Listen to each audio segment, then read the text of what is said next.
From the 3D Amazon FBA, today I'm going to talk about sourcing, retail arbitrage, and what I think are the top 8 stores for you guys to go sourcing at doing retail arbitrage.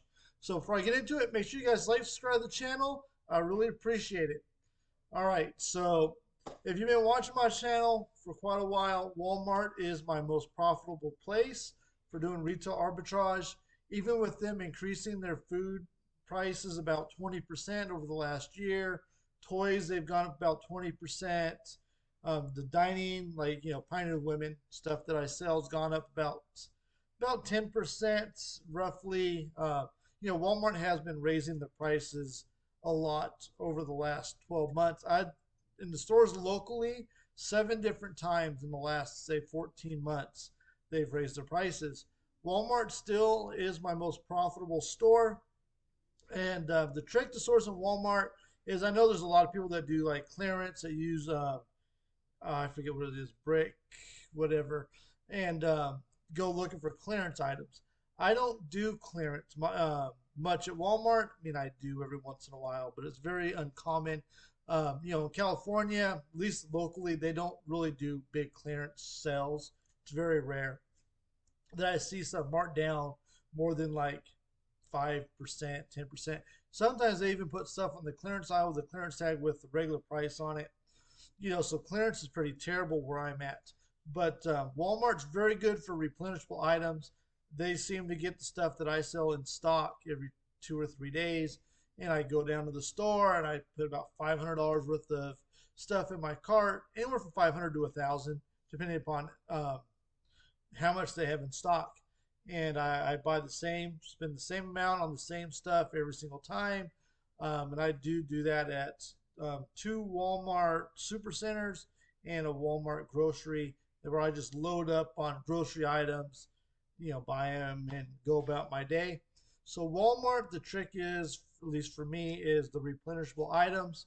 You can make a lot of money, especially in the grocery department. Almost everything I sell from there is grocery. Trader Joe's is another place for replenishable items. They have raised their price about 10%. I don't go in there very often because they're extremely hostile toward people they think are reselling.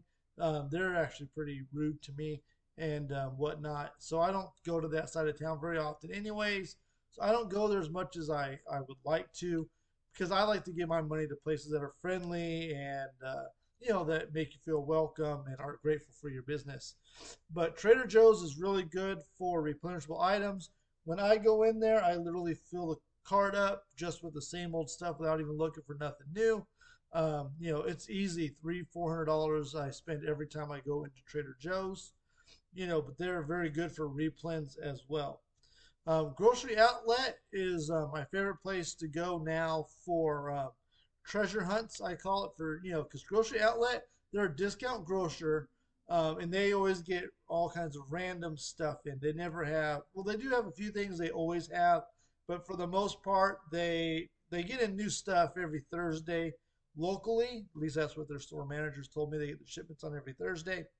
So I go in, Fridays and Saturdays to the 2 grocery outlets I go to. We have a third one, but again, it's way out of my way, so I don't go that direction.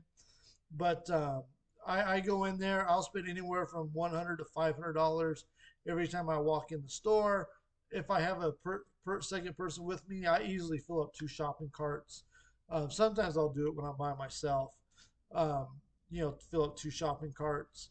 But Grocery Outlet is amazing. I do know a few people that watch my channel have made a lot of money from Grocery Outlet. So I recommend, if you've got one, start sourcing there. The one trick is you do have to make sure the expiration dates are good, because again, they're a discount retailer. So sometimes their stuff's only good for a couple weeks. Sometimes it's good for a solid year. You never know. So you do have to make sure you're checking those expiration dates. Next, I've got Big Lots. So Big Lots, they kind of suck until you start learning their coupon process. I can go into Big Lots and I can spend $30 on a couple things, and then other days I can go into Big Lots and spend 400. It really depends upon which coupons I have. So almost every time you purchase from them, they'll give you a $10 coupon off a $40 purchase. If you join the rewards program, then they'll start sending you $10 off $40 or $20 off 70, I think it is. They'll send you 20% off coupon, 20% off your entire purchase. So that's the time where I spend the most money when I have 20% off their entire purchase. For obvious reasons, it's a steeper discount. So you go in there and you do the smaller purchases to maximize your coupons, and then you go in when you have the bigger coupons and you load up with 2 or 3 shopping carts worth of stuff when you get that 20% off. Their toys are fairly expensive, but every once in a while I'll run across something. I make money selling DVDs from there, and of course grocery. There are treasure chests come Christmas and Halloween. You can sell tons of their candy and make a lot of money. That's when I make the most money from there. But I have made it a habit to keep going into the stores even during the year, even though I don't have as much to buy there, but I still can maximize coupons shopping there. Ross is a store I love sourcing.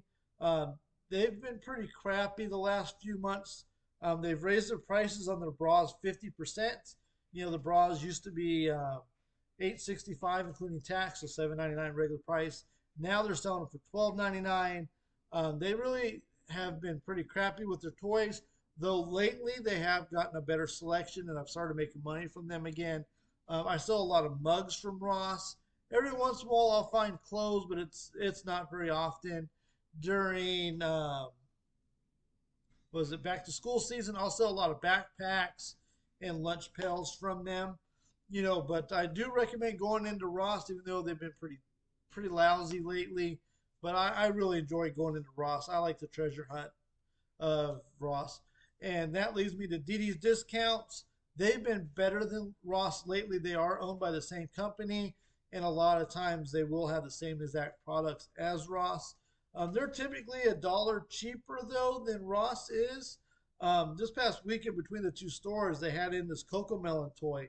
I went to 3 DD's Discounts and I think 3 Rosses. Maybe it was 3 Rosses. I think it was 3 Rosses.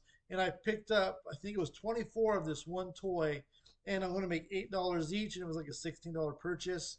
So I'm going to make a pretty good chunk of change on that toy. And this one they get in pretty regular, so I'm confident the price isn't going to drop or anything like that. But this weekend on Saturday, I went to 18 stores, and I just sent it out yesterday, and it was really good that the toys I got from Ross and DD's Discounts. Next, I've got the 99-cent store. To be honest, I'd say the last 6 to 8 months they've been pretty terrible. This is the 99-cent only store. This isn't like Dollar Tree or anything like that. It's a 99-cent only store. They do have one item that I sell in a bundle that I clear out their stores. Again, this weekend I went to 4.99-cent stores and I cleared the shelves of this item. I think I sent out 32 bundles yesterday in my shipment, and I'll make like $4 each on this. And it cost me $4 to purchase it. So and I sell a couple a day of this one, but I literally went to every store that I source at this on Saturday, and I cleared out the shelves of these items. Next, that brings me to Dollar Tree. I usually don't find very much in Dollar Tree, and I do skip them more times than I actually go in.